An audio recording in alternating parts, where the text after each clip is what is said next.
Today we are in Casselberry, Florida, about 15 minutes north of downtown Orlando. Super hot market. We did a couple properties here about a year or two ago. Fortunately, a couple of good deals have popped up on the market.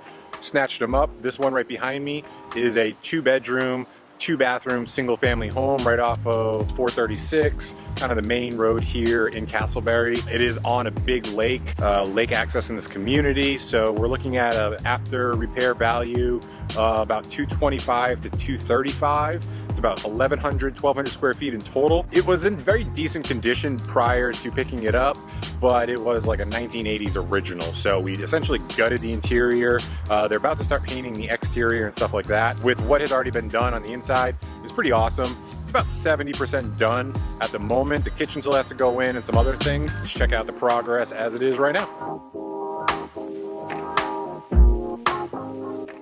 So this isn't a deed restricted community. It's not in a gated community, but there are some restrictions in terms of what you can and can't do to the houses. There's a pretty strict color palette that they want you to use for exterior paint and stuff like that. So when you're flipping a house, if it's in an HOA, you really just need to make sure that you can paint it the color you want to and make sure you get approval from the HOA, because they can't essentially fine you every single day until you paint it the way they want you to. Fortunately, they're pretty liberal here in terms of which ones you can use. So we're gonna go with kind of a lighter tan base. I think they call it like sand or something like that. And then we're gonna go with a super light trim with like a dark burnt orange accent on the front door. So it should look pretty awesome. If not, we'll try something different.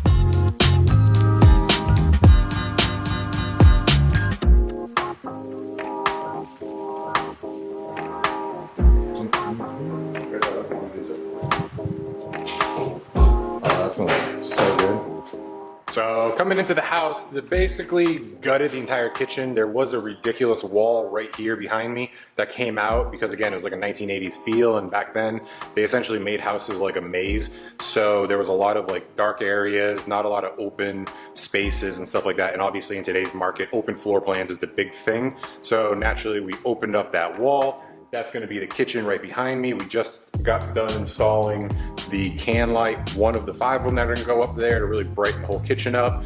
By we, I mean I didn't do anything again, but the awesome contractors are doing all the work. Went with nice dark wood laminate flooring throughout all of it. Check that out. And our standard kind of eggshell interior paint to really make the wood pop and kind of give it a neutral tone rather than something ridiculous where people are going to kind of feel one way or the other. Pretty much nobody can walk into this color and say, I don't like the color of the house.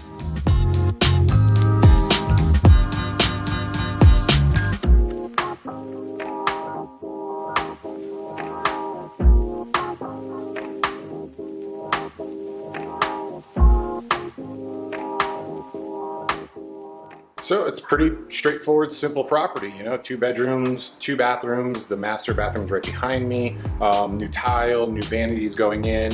I recently started using this new cabinet distributor who makes really good kitchen cabinets and bathroom vanities at a great price.